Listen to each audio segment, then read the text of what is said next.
Good afternoon. Welcome to the first TreasuryONE weekly update for 2021. The year has been in full swing for about 3 weeks now.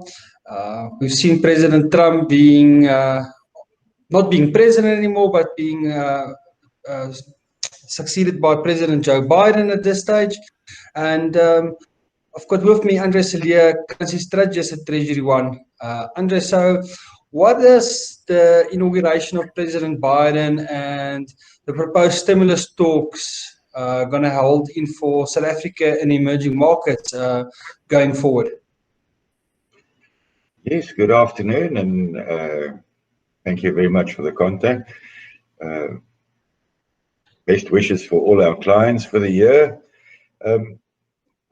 It's an interesting year how we started. We've seen the rand maybe making some interesting jumps. We've been up at 1550 at one stage, and we've also seen 14.5 already this year.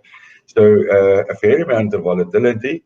Mr. Trump left the White House a little bit like a crybaby. He didn't even attend the inauguration of the new president, breaking with tradition.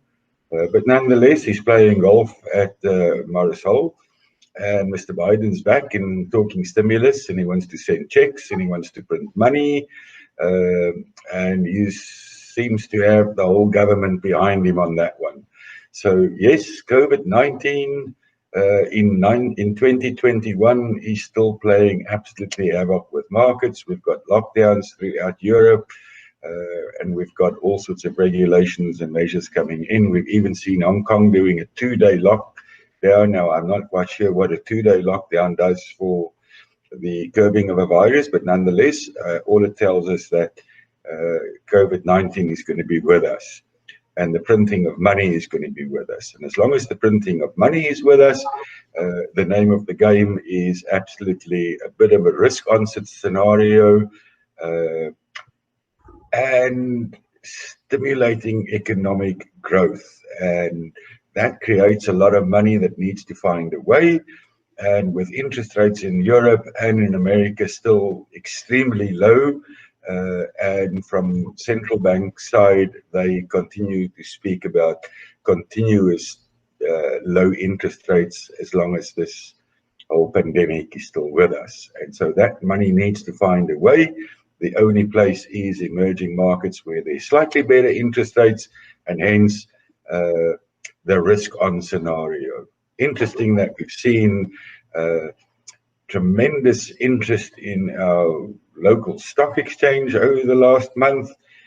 And if you look at the growth there, suddenly from a no-growth period to substantial growth. Now, I'm not quite sure that all that money is foreign investor money, but nonetheless, it's still very positive for the country. But that sounds all fantastic for the rand, and it looks like we're going to go 14.50 again.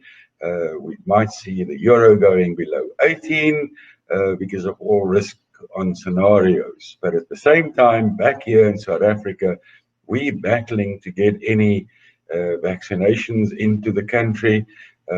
If I open the news wires every morning, I just see more and more negative news regarding that. It doesn't seem that the government quite know what they do on that one. The one day we hear that they have money to pay for it, and the next day we hear that they'll have to find some money, and that they might go to the markets and borrow more money. At the same time, they still havoc from the union side, all sorts of court cases, protests, and etc. Regarding the decision by government to freeze wages, and all that. Basically 4 weeks till we have the budget speech coming up from Mr. Mboweni, where he will actually have to tell us where the money will come from. He will have a very, very fine balancing act that he needs to run between growth in the economy, spending of money, the stopping of corruption, stopping of pouring money into SOEs, and finding money for the vaccines. So we have an interesting period through us, in front of us, a balance between a risk-on positive scenario from international markets and doom and gloom from the South African economy. What does that spell for the rand for the next couple of weeks? Well, in my opinion, we will still remain with a fairly volatile currency. I think coming closer to the budget, we might even very possibly test the 1550 levels again. But with interest rates remaining low, risk on internationally, that's the main driver. So I think once we've seen the 1550 or 1540 levels, exporters should absolutely take advantage of that together with forward points. Gives them very good rates. But from there, I think we come down, back down again. I think the euro is heading a little bit higher. I think Europe is making peace with it, that the euro will go higher and that we will see higher levels and a weaker dollar. And that will make the rand test the 15 levels again and go sub 15, in my opinion, 14 and a half, 14, 16 levels. So hold on to your seats, a rough ride out there, and definitely not an easy one, but there's opportunities that's going to come up for both importers and exporters, and people's just got to look at that. Thank you. Thank you much for your time, Andre. Have a wonderful day.